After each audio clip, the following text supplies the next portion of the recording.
दोस्तों नमस्कार। एक तरफ चुनाव चल रहे हैं तो दूसरी तरफ क्रिकेट का बुखार अभी उतरा नहीं है। हालांकि वर्ल्ड कप हो चुका है, लेकिन राजस्थान में आज राहुल गांधी ने वो शब्द क्या दोहराया, भक्तों को तो जैसे आग लग गई, जैसे किसी ने डंक मार दिया है, मिर्ची लग गई, एकदम तिलमिलाए हुए हैं और राहुल गांधी पर प्रहार कर रहे हैं। उन्हीं शब्दों को फिर से दोहरा रहे हैं। और भारतीय जनता पार्टी के नेता तो आज भाषा की मर्यादा सिखा रहे हैं। वो लोग जिन्होंने राहुल गांधी के वीडियो न जाने कैसे कैसे एडिट करके चलाए, राहुल गांधी को पप्पू कहा, और सिर्फ भाजपा के छुटभइये नेताओं ने नहीं, आईटी सेल के लोगों ने नहीं, 2 रुपए वाले ट्वीट करने वालों ने भी नहीं, बल्कि नरेंद्र मोदी और अमित शाह जैसे लोगों ने भी राहुल गांधी के लिए ऐसे ऐसे अपशब्दों का इस्तेमाल किया। लेकिन आज राहुल गांधी ने जनता के बीच की आती हुई आवाज को अपनी आवाज देते हुए जब कहा कि अच्छा खासा लड़के खेल रहे थे, लेकिन वो पनौती आ गया और वर्ल्ड कप हरा दिया, फाइनल हरा दिया। दरअसल बात हो रही है वनडे क्रिकेट के वर्ल्ड कप फाइनल की। अहमदाबाद के नरेंद्र मोदी स्टेडियम में जो मैच चल रहा था, उस मैच में इंडिया और ऑस्ट्रेलिया आमने सामने थी। क्रिकेट तो असंभावनाओं का खेल है, अनिश्चितताओं का खेल है, और कोई एक ही टीम जीतती है। लेकिन नरेंद्र मोदी वहां सियासत करने के लिए पहुंच गए थे, ये आरोप तमाम लोगों का है।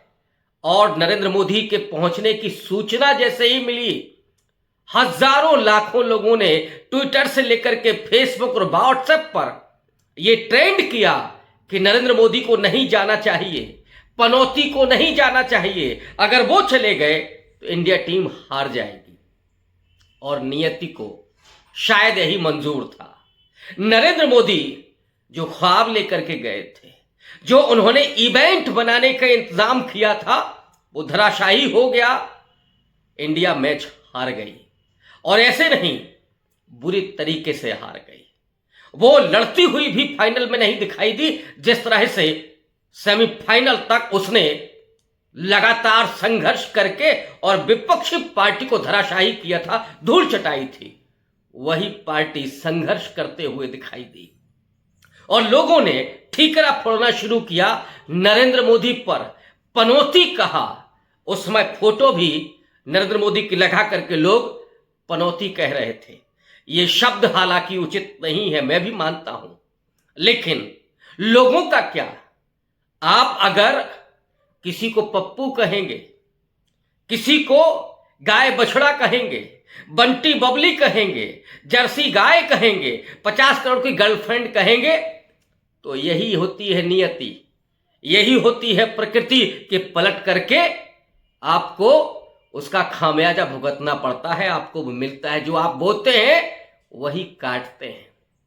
बुजुर्ग लोगों ने ऐसे नहीं ये कहावत कही है।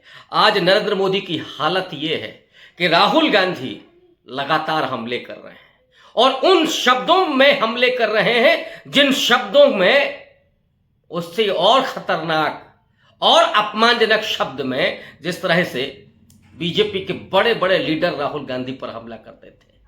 राहुल गांधी को मूर्खों का सरदार कहा नरेंद्र मोदी ने। और आज खड़गे साहब ने उसी राजस्थान में, जहां इस समय चुनावी बिसात बिछी हुई है, जहां पर बैटलफील्ड है चुनाव का, वहां पर उन्होंने चुनौती दी नरेंद्र मोदी को। जिन नरेंद्र मोदी ने मल्लिकार्जुन खड़गे के बयान का मिस इंटरप्रिटेशन करते हुए कहा था कि खड़गे साहब आपको क्या हो गया है, आप तो हमारे पिता को भी गाली दे रहे हैं। आज उन्होंने कहा कि आओ और बैठ करके बात करते हैं कि मैंने क्या बोला था। मैंने किसी के पिता को कोई गाली नहीं दी। और खड़गे साहब ने यह भी कहा आज कि नरेंद्र मोदी झूठों के सरदार हैं। इसी को नियति कहते हैं। जिन शब्दों का आप इस्तेमाल करते हैं, उलट करके वो शब्द आप तक पहुंचते हैं, आपको जवाब देते हैं। और आज ट्विटर पर ट्रेंड कर रहा है पनौती। ये हालात बताते हैं कि अब नरेंद्र मोदी की स्थितियां बेहद कमजोर हो गई हैं। और राहुल गांधी के शब्द आज ट्रेंड कर रहे हैं। राहुल गांधी उन लोगों के भावनाओं को आवाज दे रहे हैं, शब्द दे रहे हैं जो लोग कहते रहे हैं। और इसीलिए ये कहा जा रहा है कि नरेंद्र मोदी को अब जैसे को तैसा टिट फॉर टैट में जवाब दे रहे हैं राहुल गांधी। राहुल गांधी जो कभी बेहद शांत होते थे, अंतर्मुखी होते थे, प्रबुद्ध तो वो तब भी थे और आज कहीं उससे ज्यादा प्रबुद्ध हैं।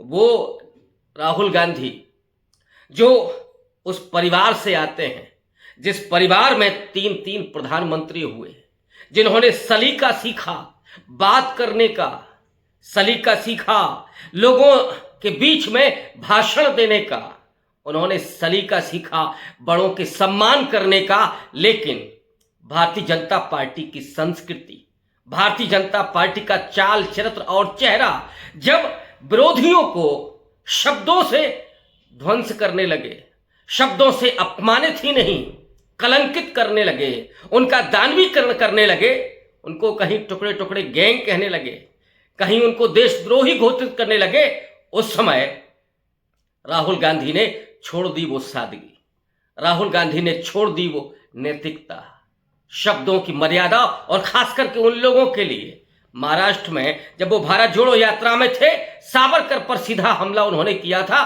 और कहा था कि मेरा नाम राहुल सावरकर नहीं है, मेरा नाम राहुल गांधी है, मैं माफी मांगने वालों में नहीं हूं। आपको याद होगा कि राहुल गांधी पर मानहानि का मुकदमा चल रहा था गुजरात में, मैक्सिमम 2 साल की सजा हुई और कैसे कैसे प्रताड़ित किया गया राहुल गांधी को, ईडी के सामने घंटों बिठाया गया। उनको ही नहीं, उनकी मां सोनिया गांधी को, जो बेहद उम्रदराज हैं, बीमार भी रहती हैं, लेकिन इन्होंने कोई मर्यादा नहीं रखी, इनके भीतर कोई मनुष्यता नाम की चीज नहीं। ईडी के जरिए डराना, धमकाना, प्रताड़ित करना, ये इनका काम रहा है, ये इनका चरित्र रहा है। और वो राहुल गांधी जब उनको मानहानि के मुकदमे में 2 साल की सजा होती है तो उस फैसले की कॉपी भी दिल्ली तक नहीं पहुंचती है, क्योंकि वो गुजराती में था फैसला, उसको अनुवाद करके दिल्ली तक आने में वक्त लगता। लेकिन लोकसभा अध्यक्ष ने तत्काल राहुल गांधी की सदस्यता रद्द कर दी, फिर आनन फानन में उनका घर छीन लिया गया। राहुल गांधी नहीं रुकते और राहुल गांधी ने जैसे ठान लिया था पलटवार करने का कि अब इनका जवाब मुंह तोड़ देना होगा, जिस तरह से बेशर्मी के साथ, निर्लज्जता के साथ, हठधर्मिता के साथ जिन शब्दों का ये इस्तेमाल करते हैं। और राहुल गांधी ने कहा पार्लियामेंट में कि मुझे आप पप्पू कहते हैं तो कहिए, लेकिन मैं डरने वाला नहीं हूं, मैं दबने वाला नहीं हूं, और जो सवाल पूछता रहा हूं वो फिर से पूछूंगा, एक बार नहीं 100 बार पूछूंगा कि नरेंद्र मोदी, तुम्हारे अडानी के साथ रिश्ते क्या है? ये जो 14.5 लाख करोड़ रुपया तुमने माफ किया है, अपने पूंजीपति मित्रों को दे दिया, उनका राइट ऑफ कर दिया। तमाम लोग, नीरव मोदी, मेहुल चोकसी फरार हो गए इस देश से पैसा लेकर के, और अडानी साहब तो 2 नंबर के अरबपति हो गए। ये कौन सा करिश्मा हो रहा था? जब इस देश में कोरोना की मार पड़ रही थी, लाखों लोग मर रहे थे, दवाइयां, ऑक्सीजन नहीं मिल रहे थे, लाशें गंगा में तैर रही थीं, और शवदाह गृह पर पन्नी लगा करके ढका जा रहा था कि लाशों की, जलती हुई लाशें वो न दिखाई दें। और ये नरेंद्र मोदी, जिन्होंने ट्रंप को बुला करके गुजरात में, जहां से कोरोना की शुरुआत होती है, वहां पर गरीबों के घर ढक दिए गए, वो सड़कें ढकती गईं जिनके आसपास गरीब रहते थे। और अभी तो आप भूले नहीं होंगे, G20 का सम्मेलन हुआ जिसमें विश्व गुरु की छवि बनाई गई नरेंद्र मोदी की, सोने चांदी के बर्तनों में मेहमानों को खाना खिलाया गया, लेकिन उसी आयोजन में दिल्ली की सड़कों को ढक दिया गया था, क्योंकि गरीब रहते हैं। इन्हें गरीबों से इतनी मोहब्बत है, जो बोलते हैं कि हम गरीबों की सरकार है, गरीब ही जाति है, लेकिन उन गरीबों को ढक देना उन मेहमानों के सामने, क्योंकि आपके रेशम में वो टाट के पैबंद की तरह है, आप नहीं दिखाना चाहते हैं।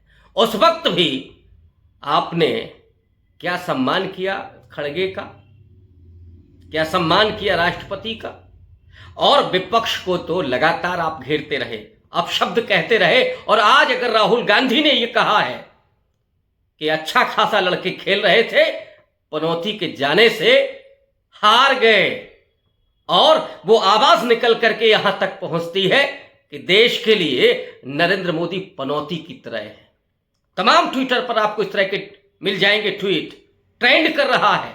ये मैं नहीं कह रहा हूं कि नरेंद्र मोदी के होने से कोरोना आया, तालाबंदी उन्होंने की, चाइना और भारत के सैनिकों के बीच भारत के सैनिक हताहत हुए, मणिपुर हो गया, ब्रजभूषण शरण सिंह तमाम महिला पहलवानों का यौन शोषण करता है, लेकिन मोदी जी खामोश रहते हैं। और वो मोदी किसानों के आंदोलन में 2 लफ्ज नहीं बोलते। 750 किसानों की शहादत हो गई।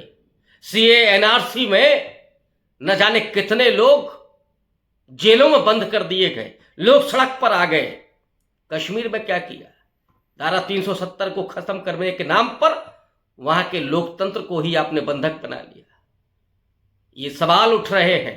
और तब ऐसे में भारत की बढ़ती हुई गरीबी, कुपोषण के शिकार होते हुए लोग, पत्रकारिता में डूबता हुआ देश और रसातल को जाता हुआ ये लोकतंत्र ये कह रहा है कि जो सत्ता में बैठा हुआ है वो असल में क्या है। और उसी बात को, जो लोगों की भावनाएं थी, उसको आज राहुल गांधी ने दोहरा दिया, इसीलिए हंगामा बरपा हुआ है। आज के लिए बस इतना ही। शुक्रिया।